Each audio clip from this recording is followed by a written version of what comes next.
Tennise podcasti Matchpall toob teieni Tallink. Matchpalli podcast on endiselt Pariisis. Pariisi kesklinnas oleme maha istunud ühes kaunis restoranis Notre Dame'i lähedal. Täna vist on põhjust tähistada küll, sest Kaia Kanepi võitis oma 3. ringi matši Veronika Kudermetova vastu tulemusega 4-6, 6-3, 6-0. Natukene alla 2-tunnise mäng kestis ja enne kui siin juttudega laua tagant edasi läheme, kuulame ära, mida Kaia Eesti ajakirjanikele pressikonverentsil rääkis. Kuna eelmine oli seisu poolest palju raskem võit, siis on natuke teistmoodi tunne muidugi, et täna oli selles suhtes, et lõpp ei olnud nii intensiivne. Mis sina selle mängu mordepunktiks nimetaksid? Kas samuti seda hetke, kui ta liivale maha istus ja tundis ennast päris lööduna ja tühjana? Ma ei tea, kuidas ta ennast tundis, et sellest suhtes ma ei saa öelda, mis oli nagu mordepunkt mängus.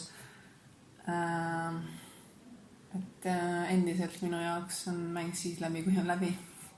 Et alati võib ju tagasi tulla ka väga hulludest seisudest. Millise mängu elemendi üle sa endi puhul kõige rohkem puhkenud? See, et ma suutsin hästi agressiivselt mängida ka liiva peal. Et konkreetselt nagu mingit elementi ilmselt ei tooks kätte, lihtsalt mul oli teises 3. setis päris ja tunne tagajoonet mängida. Milline eeltöö sul vastaskohta oli tehtud, mis sa temast teadsid peale selle, et sa olete värskelt kohtunud, aga vahepeal on mänge veel olnud? Ega ilmselt midagi uut nagu juurde ei tulnud, et mis ma juba temast enne teadsin, et servib väga hästi ja on hästi agressiivne. Seda, et Petra Martic võitis Pliskovat, said sa teada enne enda mängu või pärast ja mis mõtled see tekitas? Ma ei vaadanud tulemust, kui ma nägin, et oli hästi, Martic oli võitnud seti ja teises oli tasavägine ja siis mingi hetk oli see mäng läbi. Ja siis ma ilmselt arvasin, et Martic võitis, aga ma ei mõelnud selle peale üldse nagu, et mul oli endal raske mäng tulemas, et vahet ei ole, kuidas neil see mäng lõppes. Kas Martic on sinu jaoks täiesti puhas leht või tead sa temast ka midagi? Ma olen näinud, kuidas ta mängib, aga ma ise ei ole viimasel ajal temaga mänginud kindlasti. Kas iga võiduga nagu natukene tuleb mingeid pingeid ka peale või oled ikka rahulik ja mõtled, võtad ühe mängu korraga ja ei lase mingeid, ma ei tea, mis mõtteid pähe? Praegu küll ei ole pingeid juurde tulnud, et minu jaoks esimene mingi mäng oli kõige pingelisem. Ilmselt turniiri esimesed ringid on ikka rohkem pingelised. Võib-olla poolfinaal ja finaal on ka Grand Slamil nii kaugel ei ole jõudnud, et ei oska öelda. Tennise podcasti Matchpall toob teieni Tallink. Oleme tagasi juttudega laua taga. Minu saatekülalisteks on täna Eesti Tenniseliidu peasekretär Allar Hint ja ERR-i sporditoimetuse veebitoimetuse juhataja, võib vist öelda, spordiveebi Maarja Värv. Tervist kõigepealt! Tervist! Tere! Meie olime Maarjaga ninapidi enamasti arvutis, aga sina vaatasid seda mängu otsa pealt algusest lõpuni. No midagi negatiivset selle mängu kohta on vist raske välja mõelda. Ega jah, midagi negatiivset. Kui sa tahad, et midagi negatiivset nüüd ütlema peaks, siis ma ei ütle. Aga tegelikult enne mängu mõtlesin, et mis nagu ühele või teisele poole või mis seal mängus nagu juhtuda võiks ja tegelikult ma arvasin ja leidsin, et selline Kaia kogemus peaks selle mängu nagu võitma, ja mis tegelikult ka mulle nagu tundus, et nii oli, et välja arvatud see esimese seti lõpp, kus ta seal viimane game natukene ära kukkus või komistas, ülejäänud mäng väga soliidne ja teistpidi just Kudermetov oli see, kes käis seal mängus üles alla ja ei suutnud nagu leida seda õiget mängu, et ilmselgelt on ta väga ohtlik mängija oma tugevate löökidega esimene serv, eks ole, et aga samas jälle teine serv suhteliselt aeglane ja rippus seal ja Kaia mängis talle päris palju sellist tõrjeid tagasi jalgadesse, kus tal oli raske edasi ehitada, et igati tubli mäng Kaia poolt. Meie rääkisime ka treener Ivan Pievitsega kohe pärast mängu, ütles, et tegu on tuuril ühe parema lööjaga ja ennustas väga helget tulevikku Kudermetovale. Senise mängu põhjal oled seda ka nõus? Ja ma olen selles mõttes nõus, et löökide mõistes väga tugev ja väga agressiivne mängija ja suudab ka liikuda ja nii-öelda üles ehitada seda mängu, aga võib-olla lihtsalt ongi võib-olla kogemus või kõrvade vahel ei ole veel nii kõik paigas, et suudaks nagu järjepidevalt seda teha. Palju me peaksime arvestama selle faktoriga, mis ta ise meile pärast pressikonverentsi rääkis? Pressikonverentsi on raske nimetada, selle mina, Maarja ja üks Venemaa ajakirjanik, kes mulle tundus, et ei saanudki päris täpselt aru, kellega või millal see Kudermetova siis täna mängis. Küsis meilt, et mis maalt te olete? Ütlesime, me oleme Eestist. Kas Kudermetova elab Eestis või? Aga see ajakirjanik vist päris täpselt ei saanud aru, kus ta üldse sattunud on. Igatahes, siis ta ütles meile, et tegelikult on 2 päeva haige olnud, eelmise mängu ajal juba tundis ennast haigena ja nüüd siis oli väga hull. Küsisime selle peale, kas sama asi võib olla, mis Kiki Bertensil, loomulikult ta ei tea seda, kas on sama asi või mis see on. Palju me selle faktoriga tänast mängu analüüsides peaks nagu arvestama? Ma arvan, tulemuse mõttes ei pea, et see mäng on läbi ja see on nagu ajalugu, et eks kui ta ei oleks väljakule tulnud või poole pealt väljakult ära jalutanud, siis tulemus oleks sama olnud. Et ega seal ei ole nagu midagi rääkida, millegi taha pugeda, aga nagu ma ütlesin, et need sellised kõikumised olid ja oli siis haigusest tingituna või millestki muust, aga selliseid mängijaid ka enne nähes, et nad mängivad agressiivselt, üritavad palli lüüa ja ilmselgelt nad ka eksivad seda rohkem, et julgeks öelda, et ikkagi sellised teravus oli tal olemas, ehk haigust see võib-olla otseselt ei olnud, aga loomulikult, kui ta ütleb, et tal oli midagi viga, siis võis tõsi olla. Ta ütles ise, et ta teises setis väsis nii ära, et ta jäi sinna taha joone juurde passima ja ootas, et Kaia eksiks, aga et see oli ilmselgelt viga. Ilmselgelt viga, kui seda võita, siis sa pead olema ise agressiivne. Jah, eks ta nii on ja mingid hetkel ta üritas nagu mängida ka, aga eks see võib-olla tõesti lasi Kaia ka rohkem mängu ja nii-öelda harjuda mõlemal pool selle mänguga, aga vähegi kui Kaia ta jooksma sai, siis tal oli keeruline. Ma olen siin statistikat ka natuke üles kirjutanud, et ässad 6-6, topeltvead Kaial 4, vastasel 5. Esimene serv Kaial üsna stabiilne olnud sel turniiril 67%. Enne mängu vaatasime, oli kogu turniiri naiste arvestuses selle esimese servi protsendi poolt, mis ta oli 9 või? 9, jah. Et ma arvan, et kui 67 hoiad, siis võib sinna top 10-sse vast jääda küll. Ja ma vaatasin ka täna just seda esimese servi protsenti ja esimese servi pealt võidetud punkte, et see oli see, mis tegi tema jaoks ka mängu lihtsamaks kindlasti. Punktid 73%. Ja. Teine serv mõlemal. Peame vast kirjeldama ka, et härrasmees toob meile teatud riistapuud tigude söömiseks, et kuidas sa siis Pariisi lähed ja tigusid ei söö. Aga söögi toomiseni on vast natuke veel aega. Murdepalle oli Kaial 19 ja sellest realiseeris 7 ära. See on normaalne number. Võib-olla see number nagu selles mõttes ei võidetud murdepallide number ei ütle midagi, aga teistpidi see 19, et sul on ikkagi vastase servist 19 murdepalli, mis näitab, et sul on nagu väga palju võimalusi olnud.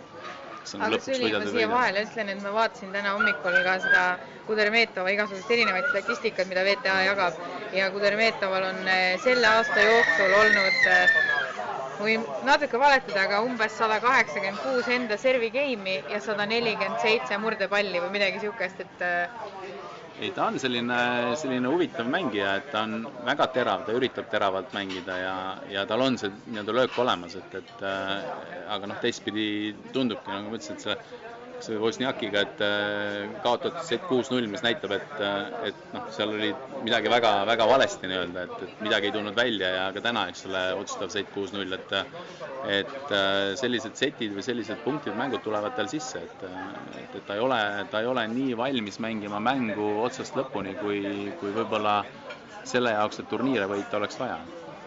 Kuidas sulle, Allar, tundus, mis hetkest sa aru said, et see mäng Kaia sadamasse täna tuleb? Et me võime siin avaldada, et me siin enne mängu juba vedasime omavahel kihla siin teatud asjade peale, et kas tuleb 2 setis ära või 3 setis. Ma ütlesin, et sisetunne ütleb, et tuleb 2 setis ära. Maarja ütles, et tuleb 3 ja noh, ma kaotasin. Aga millal sul nagu mängu ajal tundus, et see mäng tuleb ära? No, ma arvan, mingisugune rahulolu tuli kindlasti siis, kui Kaia teise seti võitis, sest ma ütlen, see esimene set läks natuke nagu selline ebaõnnestunud lõpp ära, et ta oli ilusti mängus sees ja siis üks tobe game, kus vastane Kaia tegi vead ja vastane mängis hästi ja ta kaotas seti, aga kui see teine set tuli ka ära, siis tegelikult kogu see selline teise seti tunnetus või tunne oli, et tegelikult ju Kaia mängis, Kaia kontrollis mängu, aga noh, ma arvan, et see kolmas set nüüd nii ühele poole läks, et eks seal oli oma osaga kindlasti sellisel mentaalsusel ja ka kogemusel ja püsivusel, et Kaia püsis mängus sees kogu aeg ja suutis ka sealt nagu selle mängu enda kasuks keerata. Siin on viimastel päevadel väga palju juttu olnud Kaia jalgadest, Kaia õlast. Me näeme, et see on kinni teebitud, jalad on samuti spetsiaalse asja all. Aga vastane ei olnud ju ka üldse mitte terve, selles mõttes, et tal oli samamoodi õlg, mis tal oli vasak reis veel täiesti sidemed, et tervet tennisisti polegi olemas. Federer. Tal on ka selgi ja mis tal siin veel eks kõigil on kuskil midagi häda, et eks siin on palju räägitud ju tennisemängija sellisest pikast hooajast ja tippmängijad tahaksid, et see hooaeg oleks natukene lühem ja et nad ei peaks nii palju mängima ja loomulikult, eriti kui me räägime meeste tennisest ka, siis 5-setilised mängud Grand Slamidel, et päev küll vaba, kuid siiski, et ilmad lähevad siin ka soojemaks, sa pead mängima võib-olla 5 seti, võib-olla 3 seti, pikad mängud, et eks see kurnab kõik loomulikult, et ma võin nii öelda küll, et ega ühelgi tennisemängijal või siis teistpidi ka ühelgi sportlasel ei ole kõik alati korras. Kaia kasutab siin hoolduste jäävaine ja krüoteraapiat. Ega täna ju mängus ei tundunud, et ta liikumised kuidagi alla jääks, et tuli võrku, kui kutsuti ja võttis vastu, mis anti. Ei, see oli väga positiivne, et ta oli vähemalt silma järgi tundus, et ta oli eelmisest mängust taastunud 100% ja sealt nüüd küll midagi nagu puudu ei olnud, et eks nad jällegi nagu päev haaval, et täna jällegi 3 seti mäng, et vaatame, eks ole, päev on puhkust. Loomulikult ta mõjutab, et ilmselgelt on parem lõpetada need mängud ära kõik 2 setiga ja tund 15, kuid tänasel päeval see ei ole nagu võimalik või ei ole olnud võimalik, aga eks see teisel nädalal mingil määral loomulikult võib mõjutada, kuid täna kindlasti ma ei silmaga küll ei olnud, et kuskil midagi oleks olnud pahasti. No me kõik arvasime siin nüüd tabelit viimastel päevadel vaadates, et järgmises ringis, kui Kaia peaks edasi saama, tuleb vastu maailma treenerikat Karolina Pliskova, mida ei juhtunud, sest peaväljaku esimeses matšis ta kaotas Petra Marticile, 31. asetus Horvaatiast 3-6. Me olime Maarjaga esimest setti seal vaatame, see vist teist väga ei jõudnud juba. Teise poole peale ka. Ühesõnaga siis oli üllatus. Mingil määral kindlasti, aga nagu me oleme siin rääkinud ka, ega siin naiste tennises täna ei ole ainult üllatusi. Et siis ongi, ühel satub hea päev ja teisel mitte kõige parem päev ja kõik võivad kõiki võita, et selline see 2-nädalane turniir on, et eks ta loomulikult paljudele nende ekspertidele ka ikkagi Pliskovat peeti üheks favoriidiks, edetabelis kõrgemal kohal, tulemused oluliselt paremad kui Marticil, kuid tänane päev oli selline. Minule küll väga silma ei hakkab, millega siis Martic nii väga Pliskovast üle oli, et 2 setis ära võtta ja ainult vastasele 3 game'i mõlemas setis kinkida. Maarja, kas sulle tundus, mis see Martitsi nii-öelda relv siis on? Ma pigem ütleks, et Pliškova oli, liiv küll pole Pliškoval justkui kõige parem pinnas, aga Pliškova ise ei mänginud täna sellisel tasemel, nagu ta tavaliselt, milleks ta võimeline on, et... Nüüd toodi siis meile, kuidas need nimed, teod ka lauale, et jõuame vast oma juttudega lõpule. Thank you very much. Thank you. Aga enne kui saame tigude juurde minna, siis tõmbame need otsad kuidagi siit ikkagi kokku, et Martitsi juurde jäime, et tegelikult Pliškova andis selle mängu ära, mitte Martits nii väga ei võtnud. Või ei taha nüüd päris nii ka öelda, aga lugupidamatu vastase suhtes, aga oli Pliškova mäng kaotada. Ma ei tea jah, kas ma just niimoodi ütleksin, aga lihtsalt see paistis küll silma, et Pliškova ise eksis rohkem ja polnud võib-olla nii võimas, kui ta tavaliselt on. Et Martic kehv mängija kindlasti ei ole ja just tema on just see, kes liiva peal oskab väga hästi mängida. Mis sa, Allar, Marticist üldse tead? Oled viimasel ajal üldse sattunud tema mängude peale? Ega ei ole, aga suures plaanis ma arvan, ta oli suht koht soliidne mängija, kellel ei ole väga sellist nõrka kohta ja tuuri peal hästi kaua olnud ja mänginud, et eks seal on jällegi mõeldes nagu Kaia mängu peale on vaja neid punkte nii-öelda võita või teha, aga Kaia on selleks suuteline, et ma arvan, et kui siin ennem on sellist 50-60 variandid, siis nüüd on kindlasti 60-50 variant, et kui sa küsid, et kes nüüd peaks võitma või kuidas peaks see mäng kujunema, siis väga-väga raske on seda öelda, et see on tõesti võib-olla selliste võrdsete mängijate eitlus, et kui pisiasjadest on ta lõpuks kinni, et game'i lõpud, break-pallid, kui palju sa suudad seal ära võtta ja kas sa võtad ja kui hästi sa õnnestud ja kuidas sa mängu viid nii-öelda sinna seti lõppu, kuidas sa need punktid mängid, et kindlasti ei ole see kumbalegi poole väga lihtne mäng ja ma arvan, et ka mõlemad mängijad on teatud sellise pinge all, kus nad tunnevad, et nad nii-öelda mõlemal on võimalus pääseda edasi, et eks see mängib ka teatud osa selles mängus. Kui nüüd tabelis natukene edasi vaadata, mis on küll tänamatu töö, aga mida meie saame siit teha, soovitame mängijatel seda mitte väga harrastada, siis kohtasime siin, või oleme iga päev kohanud ühte Läti ajakirjanikku, kelle siis sõnum oli meile, et kui te Pliškovaga vastu lähete, siis you do the hard work. Ja siis poolfinaalis näeme, või veerandfinaalis. Aga nüüd on seisund natuke muutunud. Hardworki tegi Martits ära. Temal Sevastoval tuleb nüüd, täna alistas Mertensi, kes tal nüüd Vondrusova, kes alistas Carla Soares Navarro. Et mis hardworkist me räägime? Ega ei räägigi. See ongi nii tänamatu töö vaadata edasi, et mis, kes, kuhu, kellele vastu tuleb, et siin ongi vaja eriti neid tänastada naiste tabelit, et päev korraga ja vaatad, kes sul siis järgmine päev vastas on ja natukene eeltööd sellele teha, et siin väga pikalt pole midagi ette mõelda. Iseenesest oleks ju kihvt Eesti-Läti vastasseis veerandfinaalis? Absoluutselt on. See vastava tegi muidugi täna ise hard worki, et otsustavas setis Mertensit 11-9 ja Mertensil oli vist 5 matšpalli ja